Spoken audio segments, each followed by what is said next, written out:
O governo do presidente Luiz Inácio cortou em 31,5% os recursos voltados a ações de prevenção e enfrentamento à criminalidade na proposta de orçamento para 2024. Por outro lado, o governo do ex-presidente Jair Bolsonaro destinou mais de 2 bilhões de reais para 2023.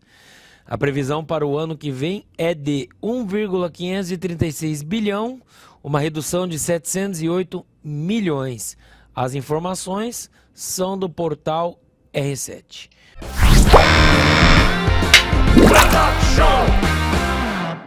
Eu vou aproveitar essa bola que o Adam levantou e vou aprofundar um pouquinho aqui, cortando em cima do Flávio Dino. Eu falo do Flávio Dino porque ele é o ministro da Justiça e Segurança Pública.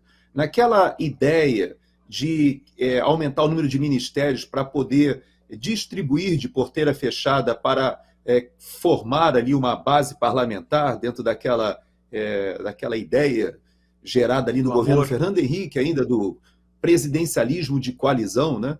Ou seja, o Ministério da Justiça foi cogitado ser separado em Ministério da Justiça e um Ministério de Segurança Pública, porque você poderia, inclusive, dar esse Ministério da Segurança Pública para algum partido ali do Centrão e conseguir aumentar a sua base.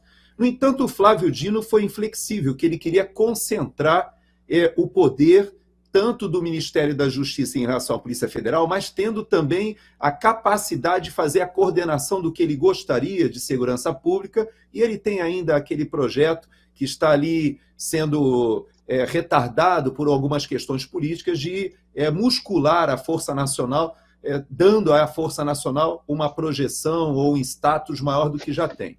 Então, dito isso, por que eu fiz essa introdução? Porque a diminuição exatamente nesse ministério, ela causa reflexos em um dos 3 pontos, ou daquele tripé que levou as multidões à rua a partir de 2013, 14 e 15. O que nos levou à rua ali naquele período foi a deterioração da segurança pública, ou seja, um aumento exponencial de roubos, furtos e homicídios no Brasil, chegando a situações comparadas a guerras em outros países. Também houve uma deterioração moral, ética, com a Lava Jato mostrando as questões da corrupção e a população ficando indignada com aquilo. E o tripé foi completado ali na transição do governo Dilma I para Dilma II, com uma debacle econômica, uma crise econômica gigantesca. Então nós tínhamos segurança pública, economia e, vamos dizer assim, a corrupção batendo na cara e esbofeteando o cidadão brasileiro.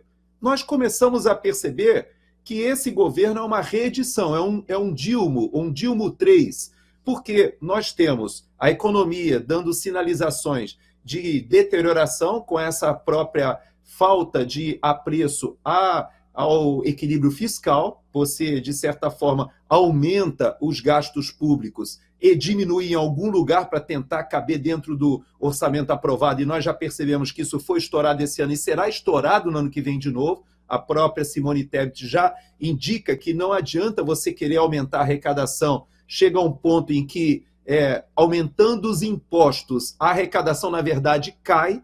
Então, nós teremos esse problema econômico a enfrentar nos próximos meses.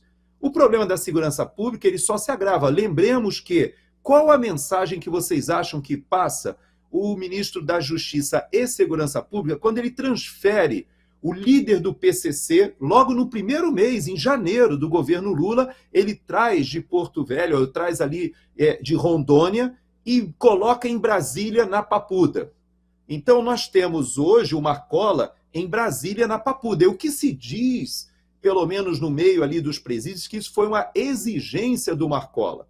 Claro que a história de cobertura é que havia um perigo de fuga, etc., então se trouxe para Brasília. Mas qual a mensagem que vocês acham que passa quando o ministro Flávio Dino, e com, obviamente, a 4 mãos com o ministro Alexandre de Moraes, ele coloca o Silvinei, que era o diretor da Polícia Rodoviária Federal, que fez as maiores apreensões de drogas da história do Brasil durante a sua gestão, coloca na Papuda. Quando ele coloca ali o coronel Naime na Papuda, que é alguém também ligado à segurança pública. Então, essa mensagem que se passa é a pior possível. E quando esse corte existe justamente na área que é gerida pelo Flávio Dino, não é só a questão de ir à favela da Maré ali sem uma escolta. É também uma filosofia de perseguir aqueles que têm seu armamento, por exemplo, legalizado e tendo uma condescendência ou até uma omissão diante dos grupos de narcotraficantes no Brasil que se instalaram em várias das capitais, inclusive no Norte e Nordeste, e que têm seu armamento portado ostensivamente. Então a situação tende a se agravar e esse tripé, eu acho que ele vai novamente nos esbofetear. Uma crise na segurança pública, uma crise ética de corrupção e também uma crise econômica que se avizinha. De segunda a sexta, às 20 horas, horário de Brasília.